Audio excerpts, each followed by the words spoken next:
welcome you to the EGROW Friday webinar series. And as you know, we have already done about 300 webinars so far, most of them 90 minutes each. And we have had a blend of Indian scholars, researchers, policymakers, and across the world, scholars and policymakers come and talk to us. We have had 5 Nobel laureates. India was the G20 president 2 years back. Under that, we have done about 21 webinars on the new international economic order, empowering women, climate and growth under that category of G20 presidency. And we have been doing webinars on economic issues, socio-economic issues like poverty, unemployment, geopolitical issues in the neighborhood and global scenario, Russia-Ukraine war and its impact on the global economy. I'm so happy that fortunately, I'm so lucky my dear friend Ayhan Kose agreed to do this on FDI for us. There has been, and of course your report also marks that, there has been a concern on FDI in India. And your report is, of course, a global report, but does talk about emerging countries and the flow of FDIs, both in the China, India, and Brazil. And you have shown it so beautifully how the ratio, how the trend has changed over a period of time. Until 2008, it was 5% of GDP and then come down. So when this report came out, I was really excited and I requested and he agreed. So I'm very, very fortunate that we are here today to hear from all of you about this chapter and this report. Now, before I hand over the mic to Ayhan, my dear friend, I just would like to give a brief introduction of his. He has already introduced his 2 colleagues, young colleagues, Amat and Hayley. But let me introduce Ayhan. Ayhan is the Deputy Chief Economist at the World Bank and Director of the Prospects Group. The report has come out from that group. He is a member of the Chief Economist Leadership Team overseeing the bank's analytical work and policy and operational advice. He also leads the bank's work on the global macroeconomic outlook, financial flows, and commodity markets. Under his management, the Prospects Group produces the bank's flagship reports, Global Economic Prospects and Commodity Markets Outlook, in addition to other policy and analytical publications. Before joining the World Bank, he was assistant to the director of the research department and deputy chief of the multilateral surveillance division in the IMF. And that is when I started knowing him around 2009. And since then, we have been friends. And really, I think we have benefited from his research extensively. He's been, despite the policy research that he does, he has been involved in academic work too. He is a non-resident senior fellow at the Brookings Institute, a Dean's Fellow at the University of Virginia Darden School of Business, a Research Fellow at the Center for Economic Policy Research, and a Research Associate at the Center for Applied Macroeconomics. So he wears both the hats very elegantly. He has taught at the University of Chicago's Booth School of Business, INSEAD, Brandeis International Business School. He has a PhD in economics from the Tippie College of Business at the University of Iowa. With this, I would like to hand over to Ayhan to take the proceedings further. Ayhan, over to you. Thank you, Sharan. I would like to thank EGROW Foundation for the invitation, and let me express my deep appreciation for Sharan for his friendship. As he mentioned, Sharan and I, we have a very long history, starting my days in the IMF, and then of course the constant exchanges over the years. And Sharan did wonderful things when he was in the IMF at different levels. and he knows the Bretton Woods institutions extremely well. And now, of course, with the EGROW Foundation, he's carrying the flag, and it is our great pleasure and honor to present this work in India. We circulated actually announcement in the World Bank as well, Sharon. So we have a number of World Bank colleagues attending today.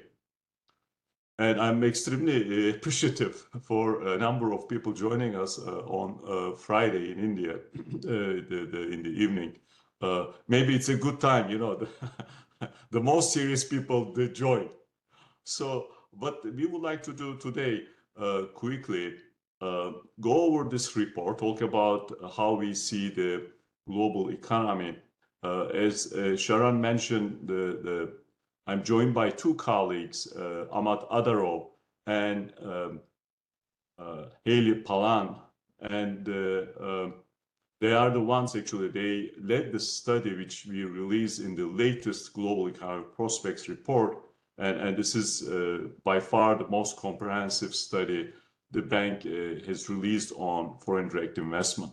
So with that background, let's basically go over some slides and give you, in a sense, the share of what we are trying to do here. Obviously, FDI is a very important topic for emerging market developing economies. What we are going to do today, to summarize this chapter, we are going to focus on 4 questions. The first question is, what are the key global economic challenges confronting emerging market and developing economies? I'm going to cover this issue.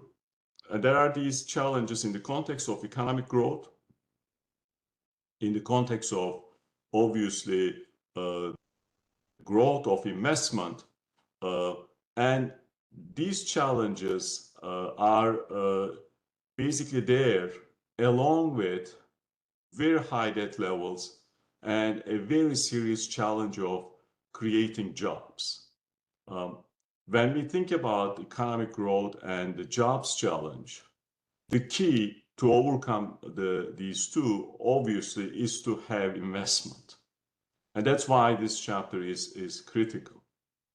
Then Amat is going to talk about how has foreign direct investment evolved globally and in emerging market developing economies. So EMDE stands for emerging market developing economies. And there, the truth is that we have seen a significant slowdown in foreign direct investment. There are external reasons for that, as well as domestic reasons. And we will discuss these. The third question, why do we care about FDI? And under what conditions FDI basically has much larger benefits? The Hayley is going to answer this question. And obviously, FDI can have a positive impact on economic growth. The big question is that how emerging market developing economic governments can increase, amplify these benefits. And Hayley basically answered these questions. Finally, I'm going to conclude with the policy priorities in the context of FDI, as well as the broader challenge, especially nowadays, given the external environment, very difficult for emerging developing economies. What are the policy priorities for these countries? So let me start with the first question. What are the key global economic challenges confronting emerging market and developing economies? In this context, the first question is the growth challenge. What is that growth challenge? When you look at economic growth, and there are different ways of cutting this data, splitting in different ways, global output growth in the 2020s, the first half of this decade, is, according to our forecast, will be the lowest the global economy is going to experience since the early 1990s, as you see on the left panel. You can look at the growth in the 2000s, 2010s, and 2020s. You see that the growth is declining. One of the important engines of course, economic growth in emerging developing economies is trade. And this is a hotly debated issue nowadays, given the trade tensions, the steep tariffs introduced by major economies, and obviously the US administration. As you see on the right, global trade growth as well in this decade, the half decade, on average will be the lowest we have seen since the 1990s. So there's a very serious problem in terms of generating economic growth. You can look at realized growth rates. You can look at, the potential growth. All of these suggest there is a trend decline in economic growth. And this trend decline is driven by the decline in fundamental drivers of growth becoming weaker over time.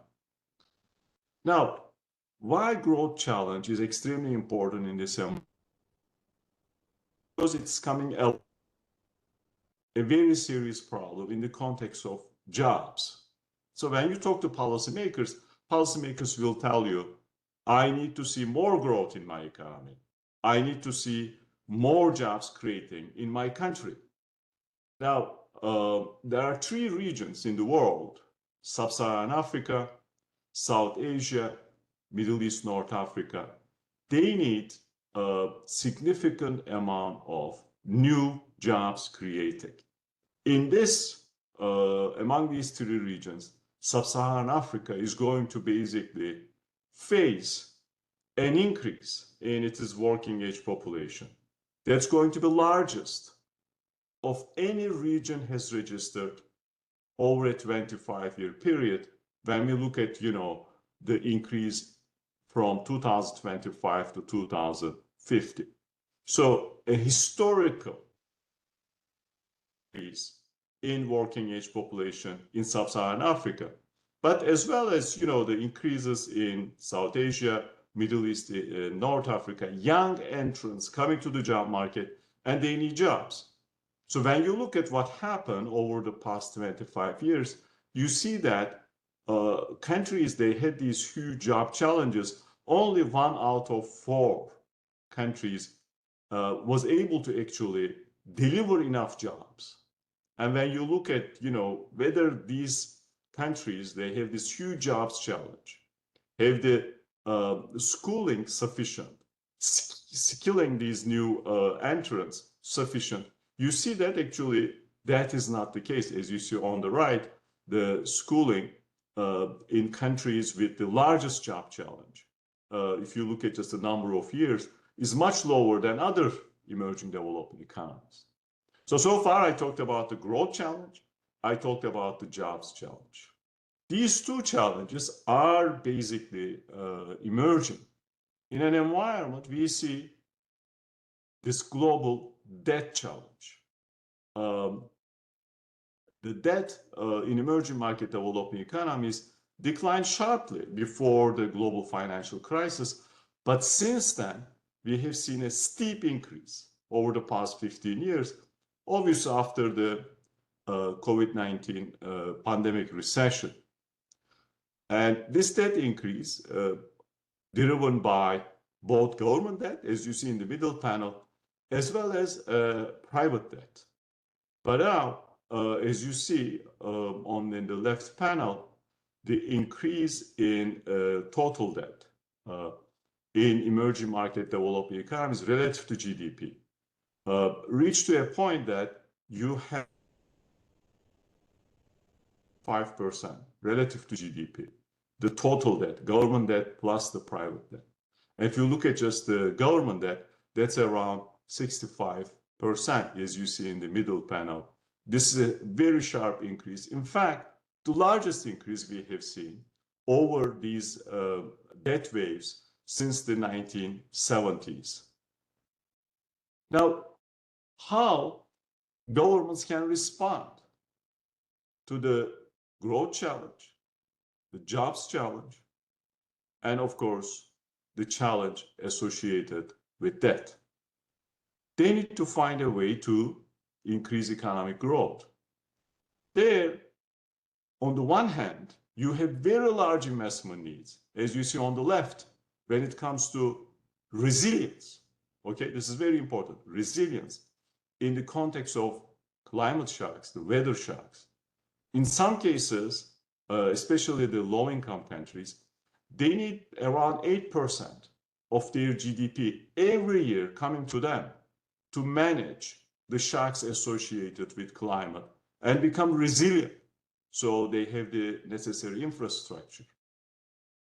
Lower middle income countries, more than 5%. Upper middle income countries, around 2.5% per year. As far as the eye can see. If you look at investment growth, on the other hand, you see a sharp slowdown from the 2000s to 2010 to 25. Now, when people look at this figure on the right, they immediately react and they say, oh, isn't this China? The answer is no. Investment slowdown is broad-based. Even if you take out China from the sample, you see an investment slowdown. So against this background, given the huge growth challenge, huge debt challenge, huge job challenge, investment becomes very important. When you have this large stock of debt, when you have a lack of capital, you need to get that capital from somewhere. For emerging market developing economies, that somewhere is, of course, the external sources. Therein, FDI has to play a critical role. And that's why we wrote this chapter, to understand whether FDI basically serving the purpose, delivering the kind of the type of benefits, and what's going on with the FDI flows around the world. Now I'm going to turn to my colleague, Amat Adarov, and he's going to discuss how has FDI evolved globally and in emerging developing economies. Amat? Thank you, Ayhan. Many thanks to the organizers of this seminar and to the participants for joining. Indeed, as Ayhan mentioned, FDI plays a critical role in the world economy. It is not just an important source of private capital, but also can spur technology spillovers, facilitate job creation and productivity gains in the recipient countries, and it is instrumental for their integration into global production networks. With the rise of international trade and financial integration, and with the expansion of global value chains, FDI flows globally have reached an unprecedented scale. As you can see here in the left panel, this surge lasted throughout most of the 1990s and the 2000s. The role of EMDs, emerging market and developing economies, has also expanded dramatically. During the boom years of the 2000s, FDI inflows to EMDs grew fivefold, and their share in global FDI flows expanded from about 1/10 to more than 1/3. This surge in FDI was especially strong in the run-up to the global financial crisis, when aggregate FDI flows peaked at more than $3 trillion in 2007, which is about 5% of global GDP. However, after the global financial crisis and the associated recession, global FDI flows relative to GDP have been trending down. As the middle panel here shows, FDI flows reached recently the lowest level since the turn of the century, just about 1% of world GDP. This decline was also broad-based. As the right panel here shows, FDI as a share of GDP declined in more than 60% of emerging market developing economies, and in even a greater share of advanced economies in the past decade relative to the previous. Next slide, please. So let's now zoom in more closely on FDI issues in the context of emerging market developing economies.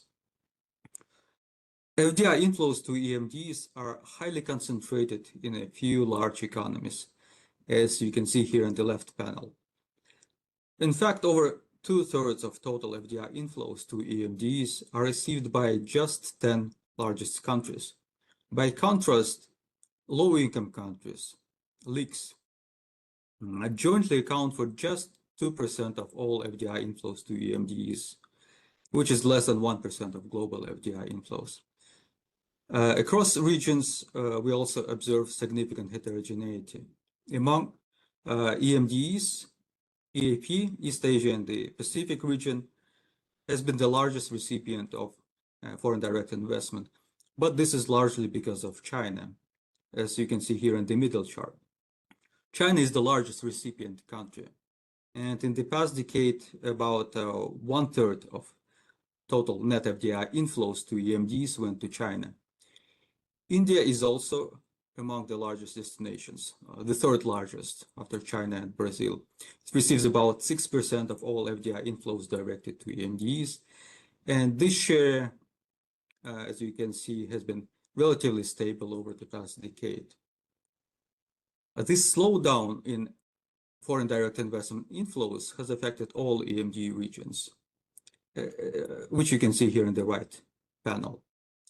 Some regions experienced a sharper decline in cross-border investment, especially Europe and Central Asia, which suffered from various overlapping shocks.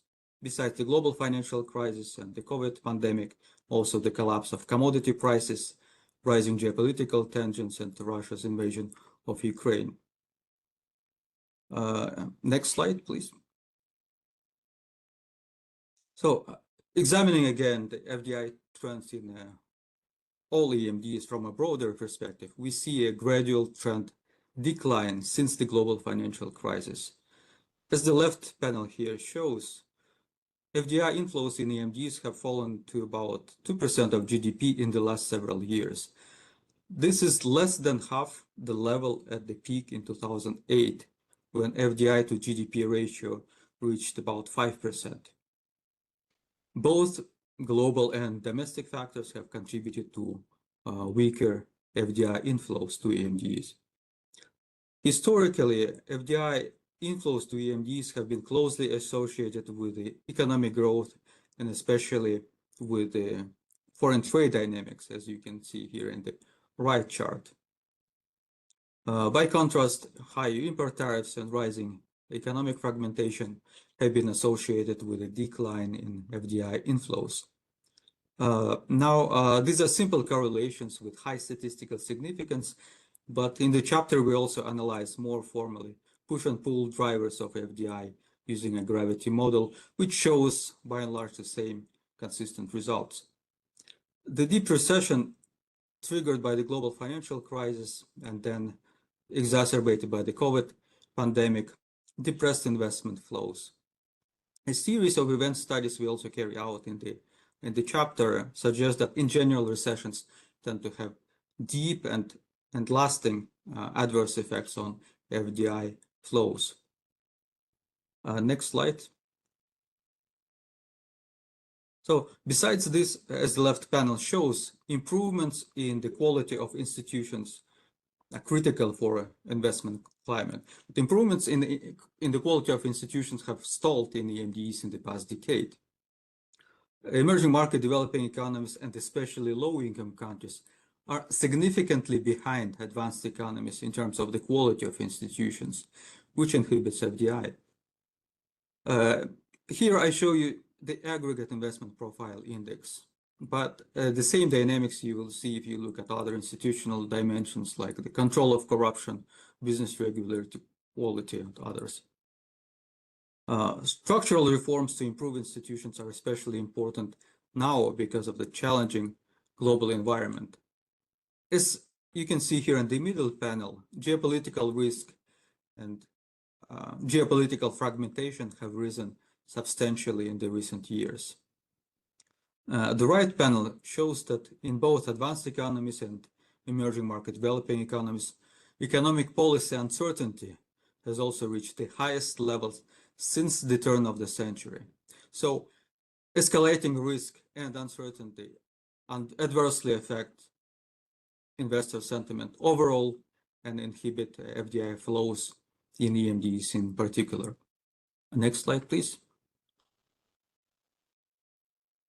So these trends have occurred along with the generally slowing progress in global economic integration.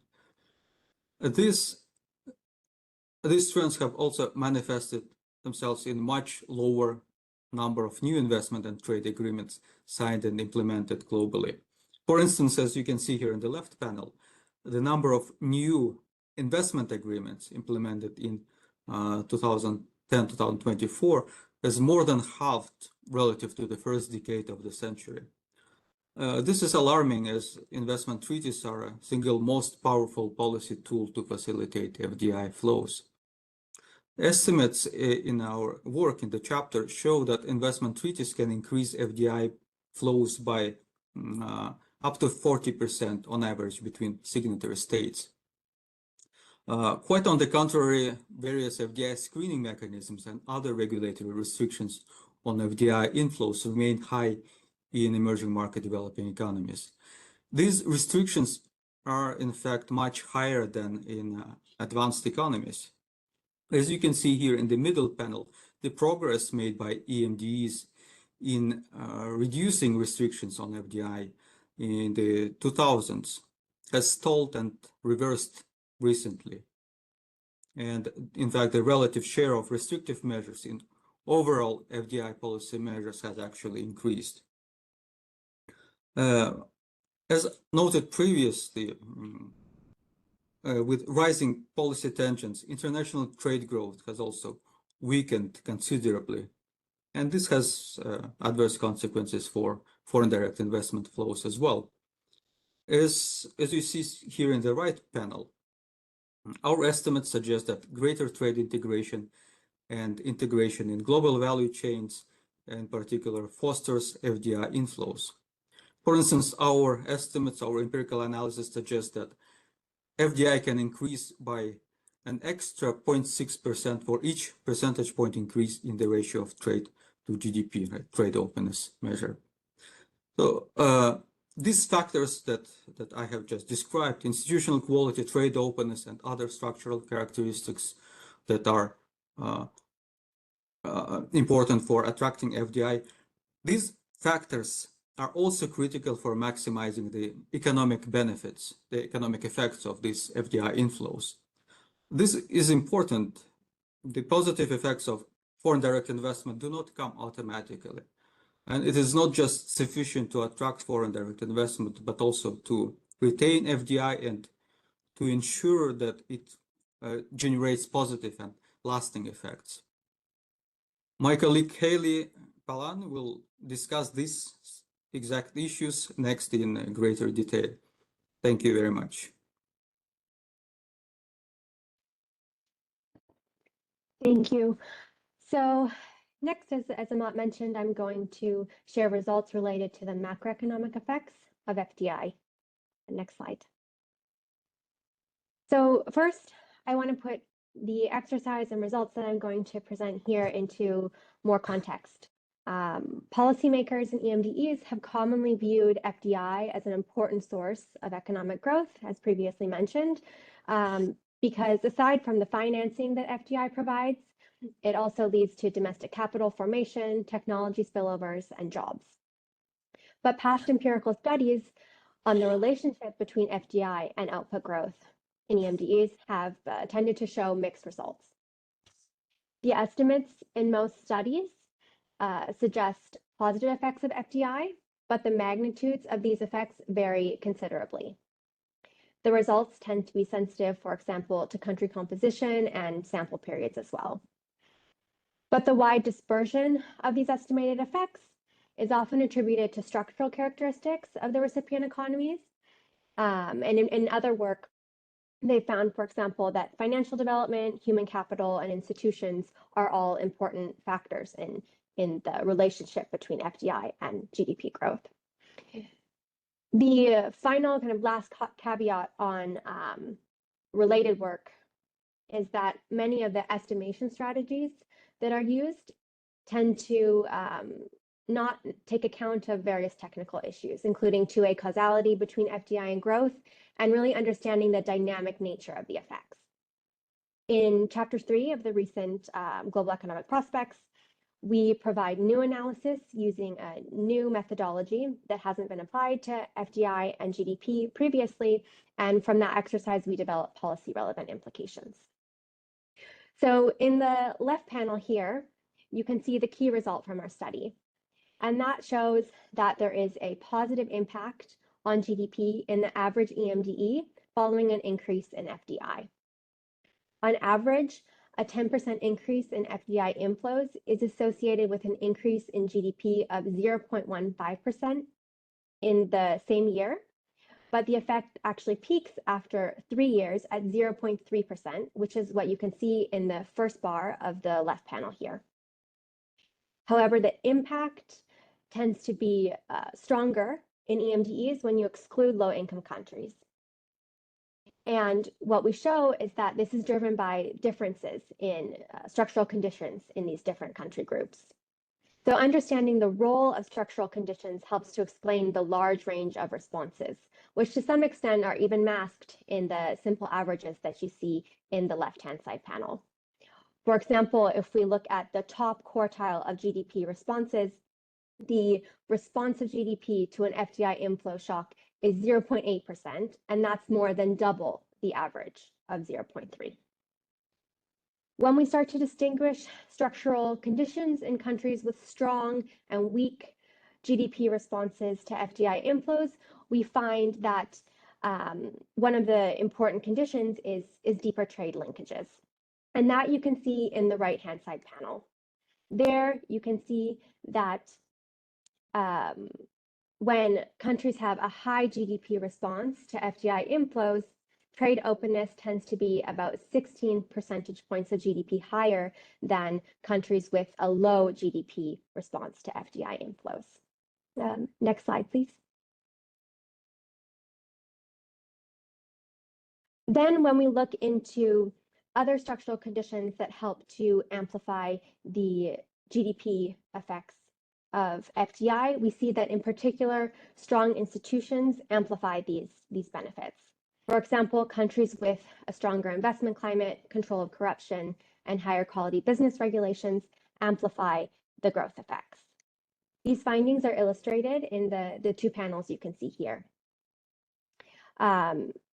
So for example, in the left-hand side panel, you can see that the control of corruption index is higher for the high GDP response group than the low GDP response group, and similarly for the investment climate index. Here, corruption is an index reflecting corruption in the political system, as well as the extent of special payments requested of businesses. And the investment climate here captures investment risks related to potential expropriation or payment delays that would deter FDI. We also see similar patterns in other measures of institutions, such as the business regulatory environment as well. Next slide, please. So additional results from our analysis show that beyond institutions and deeper trade integration, there are other structural conditions that matter too. And here we illustrate that human capital and less economic informality are important. In the left-hand panel here, you can see that human capital proxied by educational attainment shows that when countries have more human capital, so when countries have a larger share of the population with a secondary level of education, they tend to be in the group with a higher GDP response to FDI. That's the blue bar here in the left-hand side panel, compared to the red bar, which is the secondary school level of educational attainment relative to the population being lower in that group. In the right-hand side panel, we show that countries with lower informality tend to also have higher returns to FDI. For example, in the high FDI impact sample, informal employment as a share of total employment is lower by about 16 percentage points compared to the low FDI impact sample. So what this slide shows is that human capital and less economic informality are conditions that help countries amplify the macroeconomic benefits of FDI. And this underscores the importance of a skilled workforce and quality employment to ensure benefits of FDI are achieved. Next slide, please. So the results I've just presented here on the macroeconomic implications of FDI suggest that it's critical for countries to have strong institutions, maintain trade openness, develop human capital, and reduce economic informality. However, what's concerning is that these important conditions are generally weak or not improving in EMDEs. For example, in the left panel, we show that control of corruption is generally worse in EMDEs compared to advanced economies, and that there has been relatively little or no improvement between the two periods we show here. Other institutional dimensions that are important for the investment climate are also weak in EMDEs. Amat showed a bit of that before, and they're especially weak in low-income countries.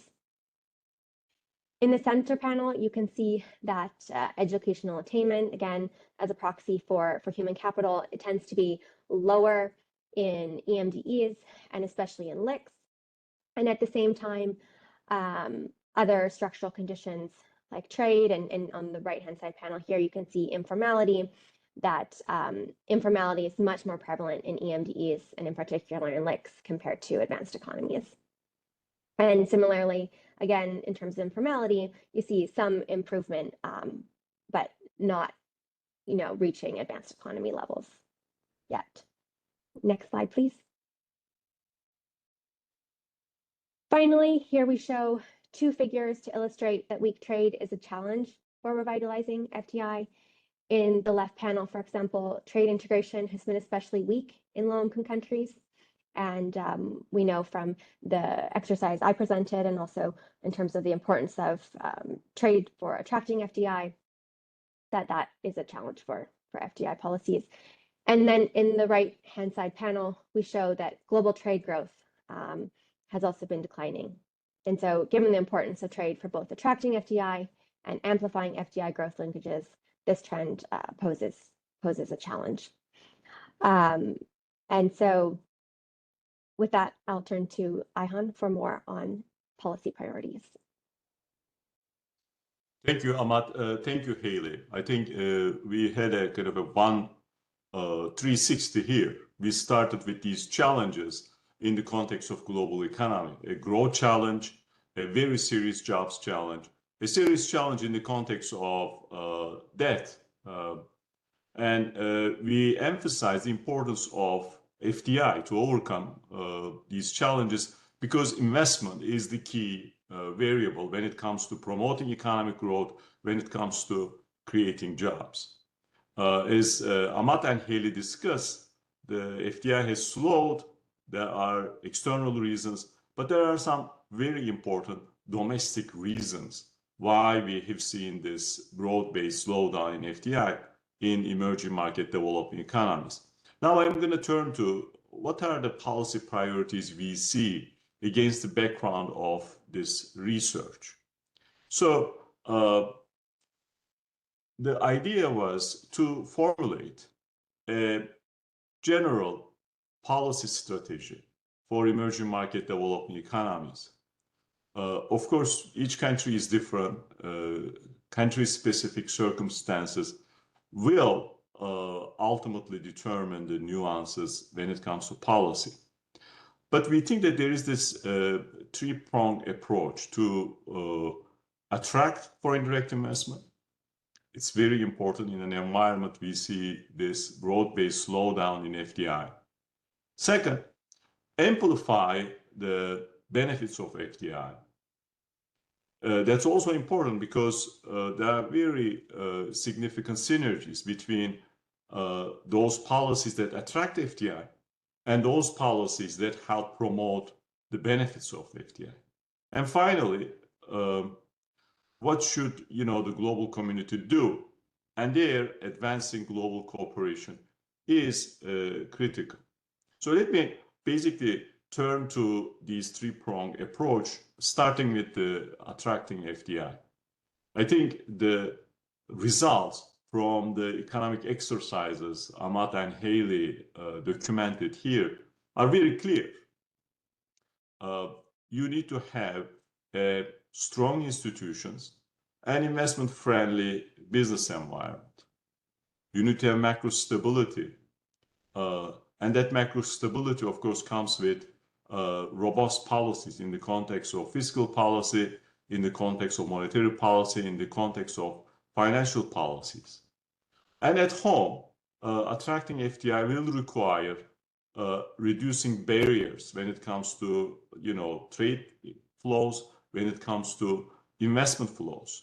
As Amat showed, the number of bilateral investment agreements has declined significantly over the past 25 years. Yes, large countries can implement new restrictions, but when we look at actually the trade within emerging market developing economies has been robust and has been increasing rapidly.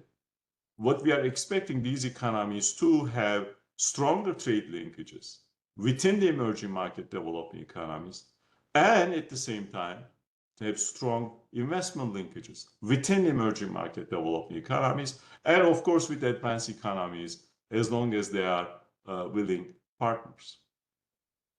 Now, there are these broad trade restrictions and investment restrictions, but it is very important to overcome the challenges and the costs of trade within countries.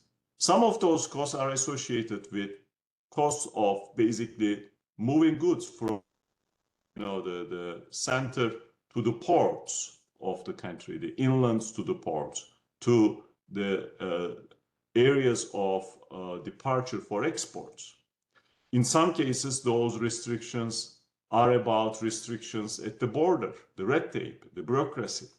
All of these are under the control of emerging developing economy governments. They can undertake reforms to reduce those restrictions. They can increase investment to improve infrastructure. Now, the second set of reforms are amplifying the benefits of FDI.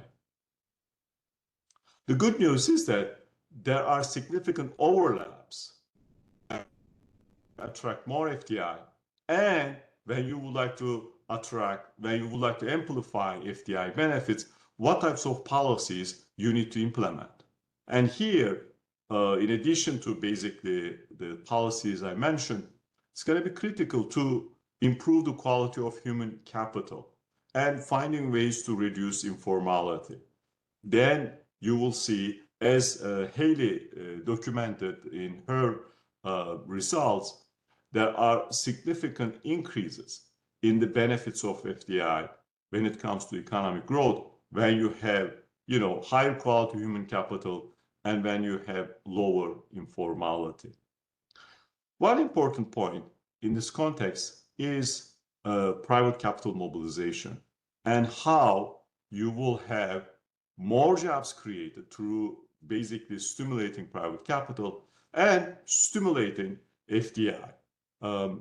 And given the jobs challenge I mentioned, it is all the more important to find ways to stimulate private capital and attract more FDI. Now, emerging market developing economies can do so much. And of course, those countries that are lower income countries, they need support from the global community. And that support has to be in the form of, first, improving global cooperation to mitigate risks, especially nowadays when you have these very highly charged environment in the context of elevated trade tensions and geopolitical risks. And there has to be more multilateral support when it comes to these lower income countries to improve their capacity in terms of attracting FDI and amplifying the benefits of FDI. Now, at the end of this talk, I was discussing with Sharan how critical for these emerging developing economies undertake domestic reforms above and beyond to attract FDI. They need to basically bolster resilience, they need to promote economic growth, and they need to create jobs. And of course, there are short-term policies in the context of improving macroeconomic stability, but there are medium to long-term interventions that are critical. And all of these actually go through the same avenue in the sense that if you would like to create jobs, if you would like to basically promote economic growth and FDI, you need to implement policies that will require you to think about your fiscal house, that will require you to think about the human capital, the quality of human capital you have, that will require you to think about institutions. And these are, results all coming from the econometric analysis in the chapter. So let me summarize. We focused on 4 questions. We started with this, the global background. What are the key global challenges confronting emerging developing economies? There's a very serious growth challenge, and there's a very serious jobs challenge. The key to overcome these challenges is investment. And of course, the foreign direct investment is critical for emerging developing economies, given the slowdown in investment we see in these economies. The second question, how has foreign direct investment evolved? And there, the message is very clear. Foreign direct investment has slowed since the 2000s, and the external environment has become much more difficult for emerging developing economies. This slowdown has been driven by external reasons in the form of, the loss of momentum in trade and investment agreements, tighter restrictions on cross-border, investment flows, and rising trade and geopolitical tensions. But there are equally important domestic reasons. In many developing economies, we have not seen much of an improvement when it comes to investment climate. We have not seen much of an improvement when it comes to stimulating private investment. When it comes to the third question, what are the macroeconomic issues of FDI? I think the message is that FDI has growth benefits, but those growth benefits can be improved significantly by undertaking reforms. And finally, what are the policy priorities? These 3 basically A's: attracting FDI, amplifying the benefits of FDI, and advancing global cooperation. They're all critical. And the good news is that there are significant synergies across these, 3 sets of policies to improve the benefits of FDI and to attract more FDI. Let me thank Sharon and the EGROW Foundation for inviting us, and end with a note to all colleagues watching us. On September 18, the World Bank will release a study, Accelerating Investment, Challenges and Policies. This is by far the most comprehensive study on investment released by an international organization, edited by our colleague Amat Adarov. Why this study is important? Obviously, investment slowdown has been a common challenge for emerging market developing economies. The book has 5 chapters. The first chapter talks about investment trends and drivers. The second chapter looks at how you can basically have an investment boom, have a sustained investment growth. Third chapter looks at the role of public investment. And the fourth chapter looks at private investment. And the fifth chapter of this study is about FDI and what we presented today. I'm hoping that you will take a look at this study and other studies produced by the World Bank Prospects Group on many issues, including commodity markets, informality, economic growth, and debt. With that, Sharon, let me turn to you to moderate the Q&A session. Thank you again for inviting us. And beautiful, excellent presentation. It's been very, very exciting to hear you and your team. And now, more exciting is the report which is being released on September 18. If I have your permission, can I invite you and Amat to please tell me a date when we can host you for the release of that or a discussion on that? Because your chapter 3 and 4 are going to be extremely relevant for an emerging country like ours. The 5th chapter, of course, is, as you said, the present discussion. But chapter 4 and 3rd and 4th will be extremely relevant for us. So can I please request you, advanced request, that please give us a date and we will honor your convenience and have the webinar. So We now, would love to join you, Sharan. I see that even Friday evening you are able to attract so many people. exactly. So we'd love to come. Sure, and we look forward to it. Please just tell me. Now, today's presentation, of course, has been so good, and I invite people for their questions. I'm going to request everyone to please add the question in the chat box, and from the chat box, we'll pick up some questions. In the meantime, I just had a couple of observations.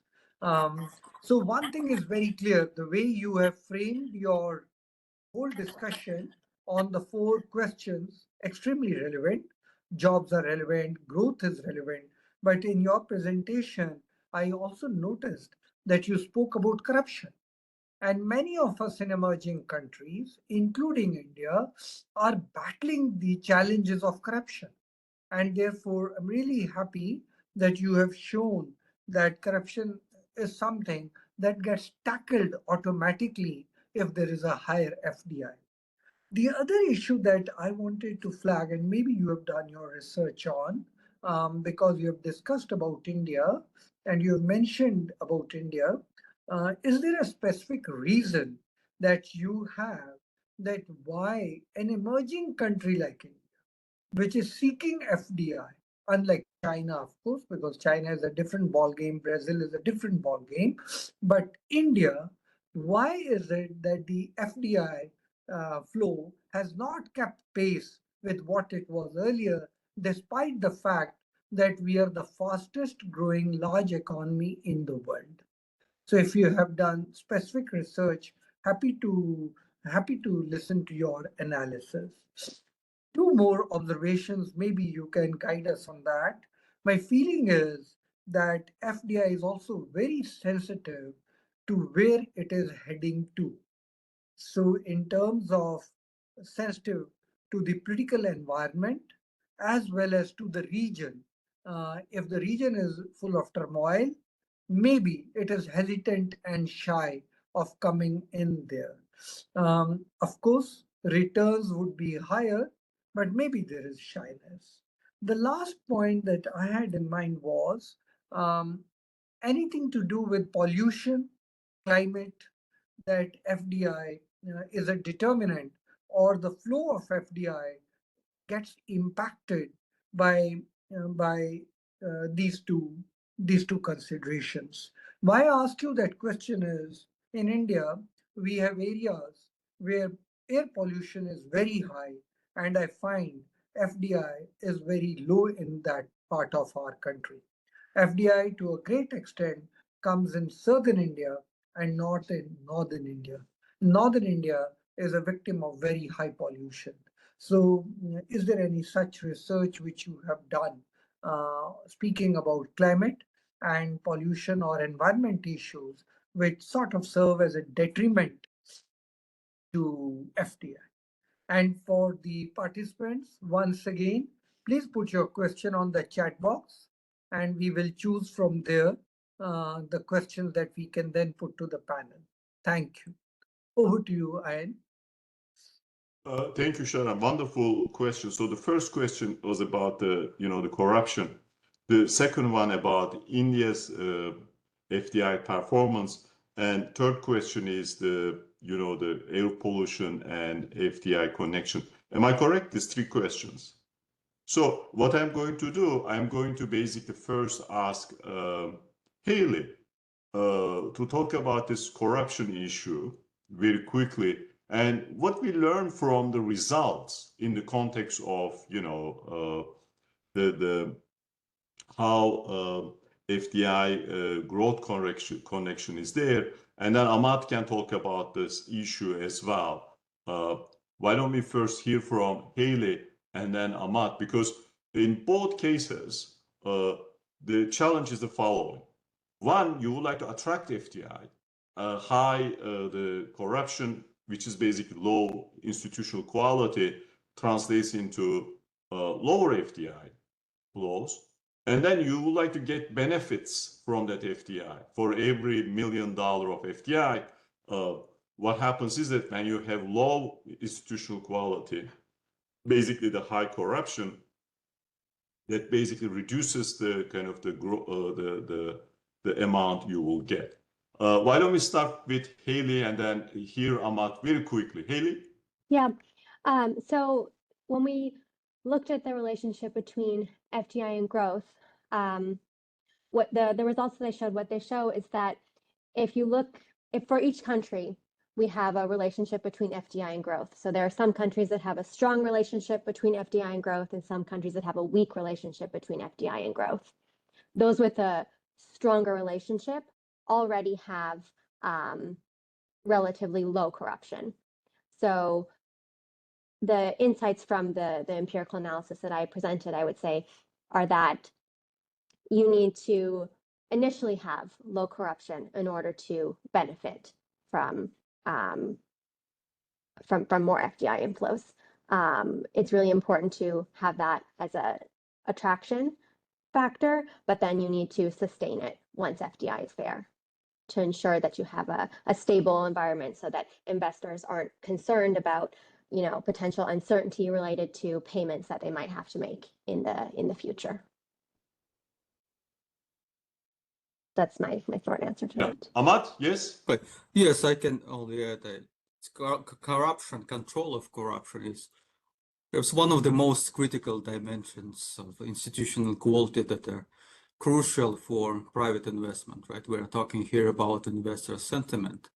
So all these dimensions, include institutional quality dimensions, including control of corruption, are critical for private investor sentiment in general and foreign direct investor sentiment in particular. For FDIs is private investment, right? In the case of EMDs, it's mostly greenfield FDI project, greenfield foreign direct investment.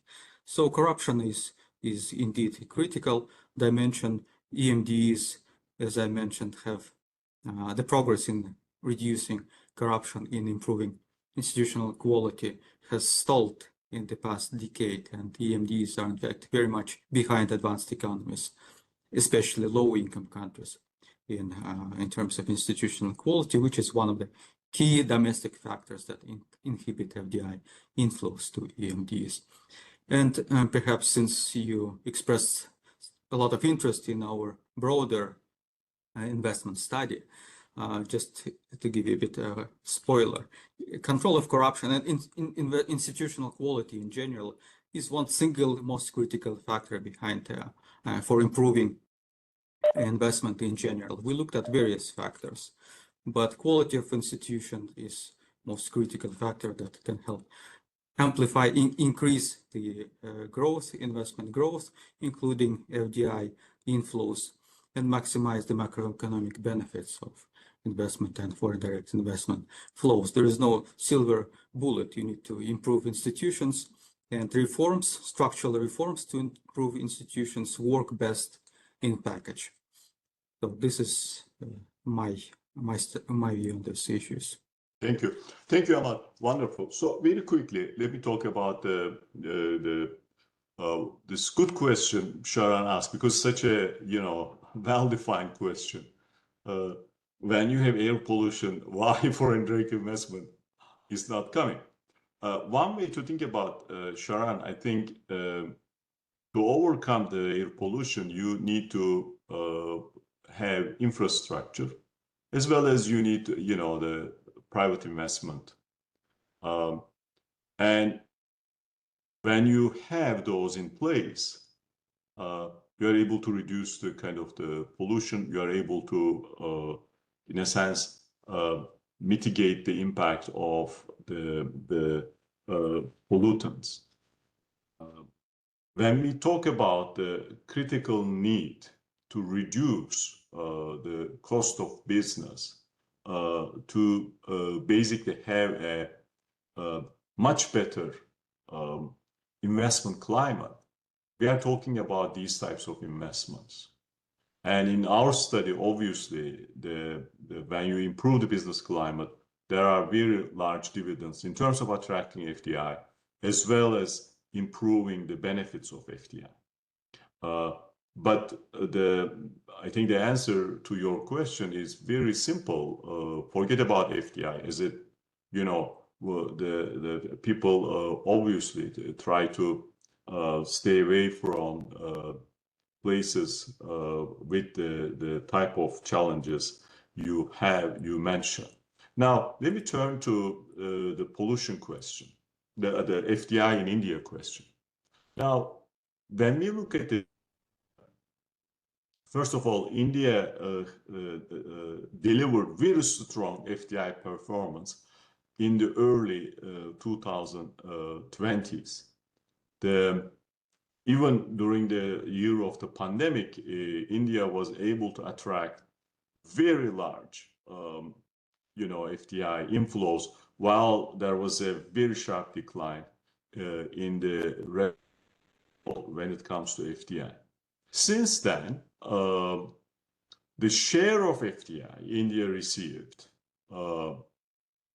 when you look at how much it is receiving relative to other emerging market developing economies, that basically is around, depending on the kind of the measure you look at, 6 to 8%. So the first observation is that hasn't changed much over the past 5 years. So whether India has been able to attract more FDI and increase its share in total FDI emerging market developing economies is it's around 6 to 8%. Now, we discussed this issue, this broad-based slowdown in FDI, and India has also seen a slowdown in the kind of the relative to its GDP and the numerical value of FDI in recent years. But the slowdown in FDI pretty much has been everywhere, and in some countries reached basically relative to its GDP, the lowest level we have seen in the 21st century. When you look at FDI trends in India, started from a very low base. In early 2000s, the FDI to GDP ratio was much lower in India than many other emerging market developing economies. And when you look at over a medium-term perspective and split this millennium into two, and Amat showed the results for South Asia region, FDI to GDP ratio hasn't changed much. What is most important when we think about countries, given that, there are certain things countries can do, but it's an extremely difficult environment when it comes to attracting FDI. India is obviously having its own challenges when the external environment is concerned. The important point is that India has undertaken significant reforms to make it basically the country an attractive destination for FDI. And of course, the subsequent exporting. And this basically started in 2014 with this Make in India initiatives. In the context of Make in India, there were reforms, streamlining regulations, revising insolvency laws for faster bankruptcy, increasing the ownership thresholds in most sectors, the foreign ownership thresholds, reducing corporate taxes. You just mentioned, of course, the GST too, very important. And these reforms are complemented with this, this issue which we discussed, the human capital, the Skill India initiative, the for training and skills for youth, and Startup India initiative to develop innovation and entrepreneurship, including financial support for new businesses. In fact, the bank actually has released a study about the Invest India initiative, and all of these initiatives we think are critical. There are significant challenges in terms of attracting FDI, and we are recommending countries to undertake these reforms. And India in that sense, has been extremely active to attract FDI, to improve the benefits of FDI, and to have these synergies with respect to innovation, entrepreneurship, skill upgrading, and obviously to translate the FDI into more exports. Back to you, Sharon. And that's very good clarification.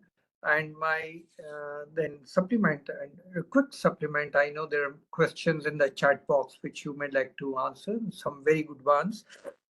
That means that it's an incentive. If I have to invite FDI into my country or in my region, it's a very important incentive that a minimum threshold level of infrastructure, environmental concerns should be done at my end. And I take it in the positive sense that FDI is chasing returns, but the host country has to ensure a minimum institutional development and infrastructure development. Right? So I take that, and I think it's a very positive message that your research is sharing with us. Now, there are a couple of questions in the chat box, and I'm going to read it out, and I'm going to leave it to your discretion. How do you want to take it? The first one is from Sushanta Roy Chaudhary, Bangladesh, when FDI to GDP ratio is negative correlation. So there's one question there. The other is why regulatory FDI restrictions are increasing. Then there is another question by K. N. Sham Sundar. Any kind of split in FDI in the United States is a potential and opportunity for China and India, especially in the agriculture and industrial sectors.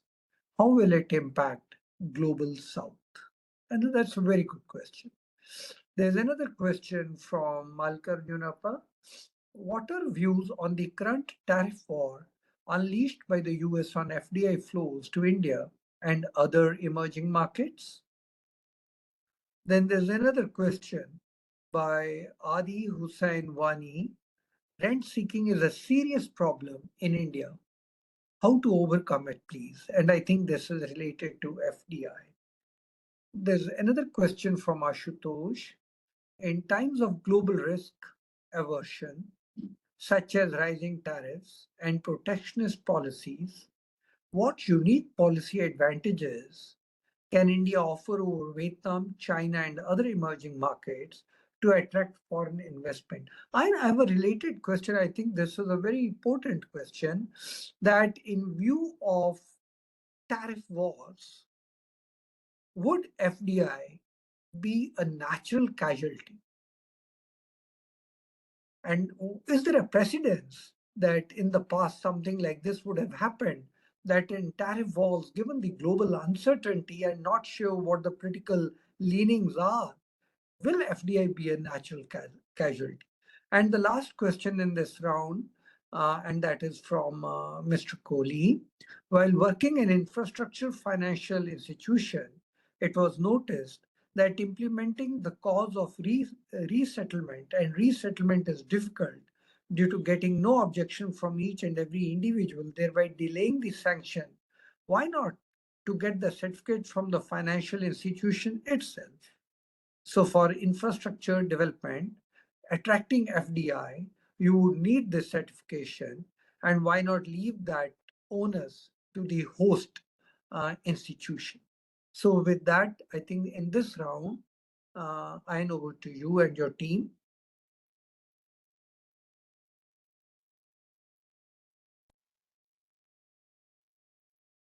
Thank you, Sharon. So I think the FDI GDP correlation, there was a figure, that's a very good question actually. What is that correlation? And then what's going on with regulatory FDI restrictions?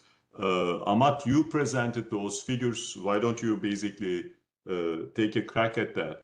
And then trade and FDI connection. Amat, can you talk about it a little bit? And then I'm going to discuss the other questions and try to answer those as well. Thank you. Okay, thank you. Thank you very much for excellent questions. On the first question, relationship between FDI and GDP growth, actually the relationship is positive and it is highly statistically significant. I have shown you the slide with the simple correlations for EMDs. We also have the same figure in the study, and I encourage everyone to have a closer look. In the study, we have the same figure for global FDI inflows and GDP correlation. It's all positive and statistically significant. In the study also, we have a more sophisticated frontier research based on the gravity model of trade. And in general, in empirical literature, GDP is one of the critical factors for attracting FDI inflows, whether it is horizontal FDI, market-seeking FDI, or vertical FDI related to global value chains. GDP is a single most significant factor that manifests itself strongly throughout all these empirical studies, including our work. So I hope this answers your question on this relationship. As regards the question on the FDI restrictions, why are these increasing recently? What do we mean by this regulatory or statutory FDI restrictions? These are all sorts of limits, legal limits on the operations of foreign investment companies, limits on foreign equity ownership, on employment by foreign-owned firms, and other limitations on foreign economic activity in the host economies. I have shown you the aggregate OECD FDI restrictiveness index, but behind this aggregate dynamics are all these various more nuanced specific FDI restrictiveness measures. As I mentioned, progress made by EMDs in reducing these various regulatory restrictions on FDI has stalled and actually reversed recently, and the factors behind this are clear. This is consistent with the overall global trend toward greater global economic fragmentation, which affects trade flows, affects FDI flows. And this is driven largely by geopolitical tensions. So in this regard, the FDI screening mechanisms have become also significantly more widespread recently. And the reasons why both advanced economies and emerging market and developing economies are so keen on implementing these FDI screening mechanisms, these more explicit frameworks to formally, legally reject any unwanted FDI. And the reasons are also related to national security concerns, which are fueled by geopolitical tensions. Some sectors that are deemed more sensitive to this national security considerations are more prone to this FDI screening mechanism. These are sectors typically, we look at a global broader sample of countries that have imposed these measures. These are sectors related one way or another to the critical energy and transport infrastructure, to the defense sector, to ICT, especially semiconductor industries. So these are all sectors that are subject to greater screening of FDI, of inward FDI in host economies. So finally, the third question on trade and FDI relationship.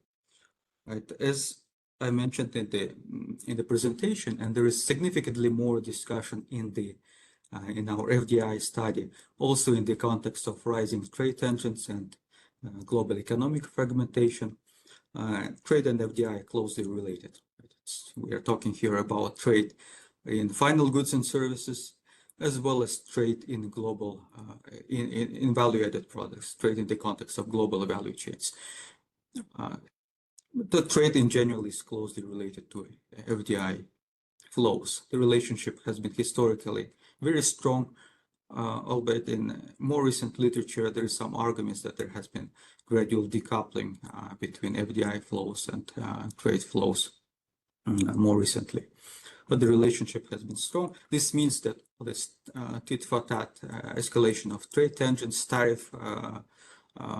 rising tariffs globally will affect trade and will affect FDI flows through the relationship with global trade flows. So this is my answer in brief, and I can elaborate more on any specific aspect of this if you wish. Thank you. Excellent. So what's the bottom line here? You know, these trade and FDI flows, they go hand in hand. In a number of cases, greenfield FDI comes, it comes for domestic market, or it comes for basically exporting goods or services, Sharon. When you impede trade, you are impeding FDI as well, of course.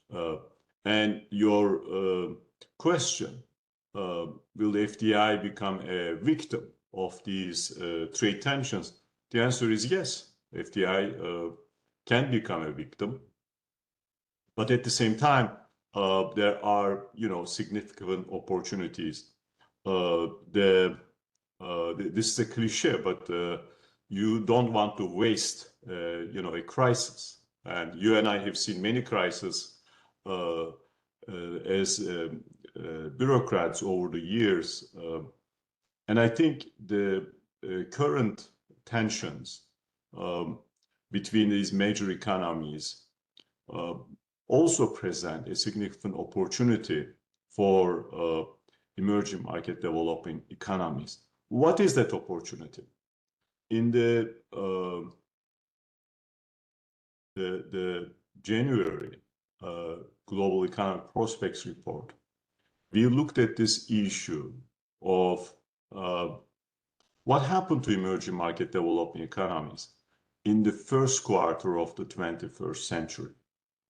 Now, when you look at the first quarter of 21st century, basically we are in 2025.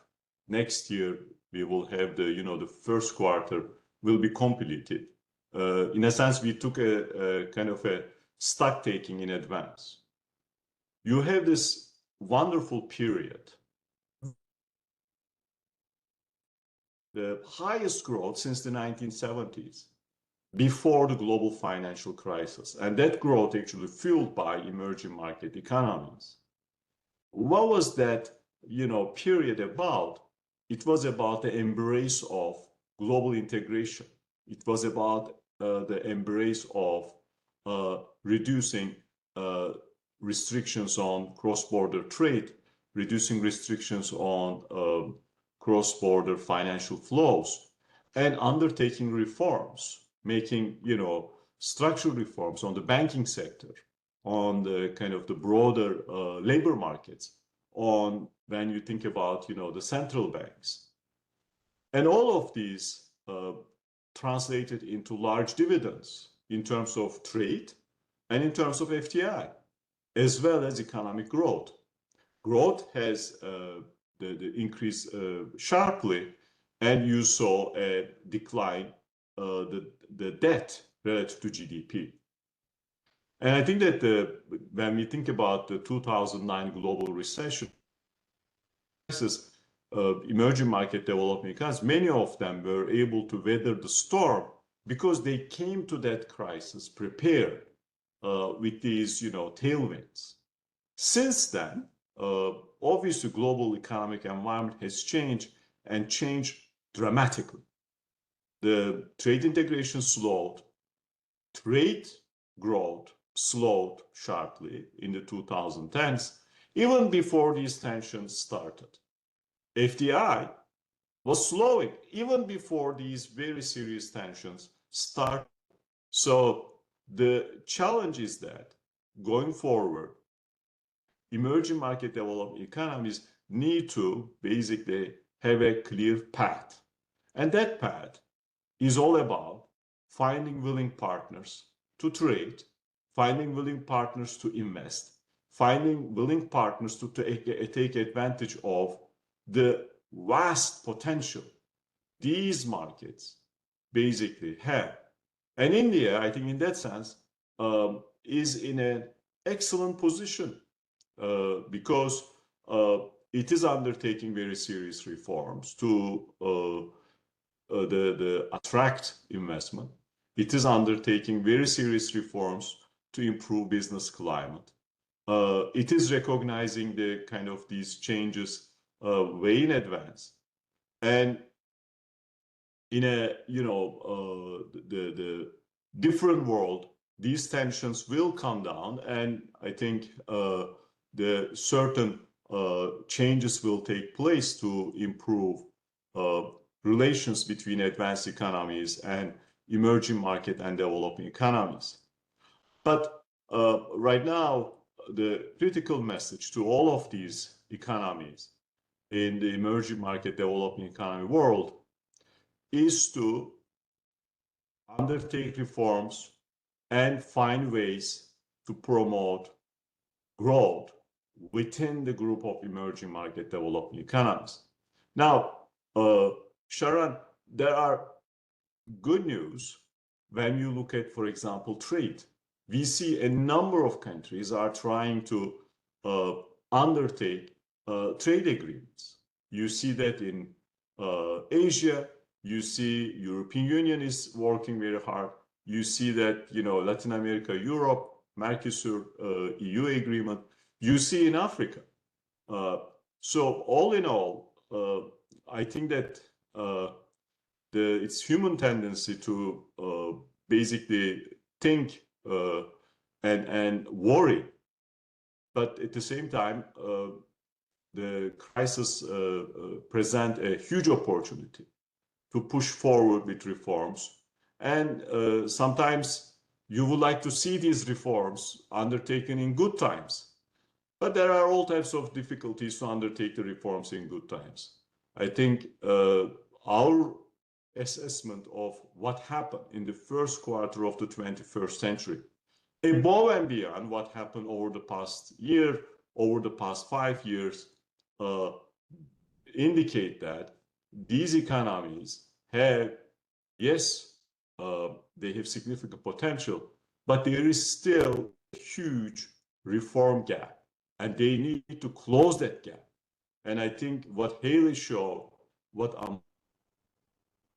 it comes to, informality, when it comes to business climate, when it comes to quality of human capital, when it comes to quality of institutions, emerging market developing economies, they have a lot of basically space to cover. And the hope is that they will accelerate the reforms to cover that space and change their economies in a way that, one, they are going to become more attractive to basically have more FDI. Two, they are going to get the benefits of FDI. But I see that we are coming to the end of this seminar, Sharon. I'm very thankful for you and the EGROW Foundation for inviting us. We will be very happy to visit again and exchange views with you. I already promoted this study, investment we are going to release. But one of the important things, along with investment, the bank is giving a priority, is the global jobs challenge. I know that challenge is very, very important for India. Sharon, later this month, the bank will release a study on the global jobs challenge. I will share these studies with you, and I'm hoping that we will have an opportunity to come and visit you and EGROW Foundation to present these studies and exchange views.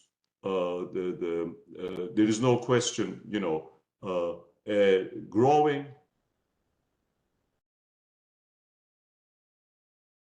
a huge to India and then the rest of the world. And you're very right. We, at least as an economist, I'm very worried about AI and jobs. So your study is going to be extremely timely, and we would be very happy to host you in case you choose to come to India in person. And of course, we'll be happy to host you in case you wish to present your research on this platform. Either way, I'm at your disposal. The EGROW Foundation is at your disposal. I must once again thank three of you as the leader and your team of panelists, to have shared this solid research with us. And I think the question answer session has also been extremely informative, as you have mentioned, that FDI is, on one hand, there's a flow. On the other hand, the recipients have also some homework to do. There has to be willingness and eagerness that they want to get this and they want to join the club of higher productivity and higher technology. So I think it is a two-way relationship. Everybody benefits. The host country benefits. The productivity is benefits, and there's a global enhancement of the welfare. So I think FDI has a very big role to play in it. I'm very happy you pointed that out, that the slowdown in FDI had started before the tariff war had started. So I think that's a very pertinent point that you have made. And I think you have made another very pertinent point in the question answer session, that the first quarter of the century, one can easily see a distinction. And then if you look at the last 25 years in the previous century, how the opening up was the mantra, and how in this first quarter things seem to be changing, and there's a slowdown in FDI since 2008, 2009. I think historically, you have helped us think about FDI in the context of global growth, global integration. That's another very good point that you brought to our notice today. With this, I must thank you, and I know you have a day to start while we have a day to close. So I must thank you and your team and the participants from across the world who have been enriching our discussion today.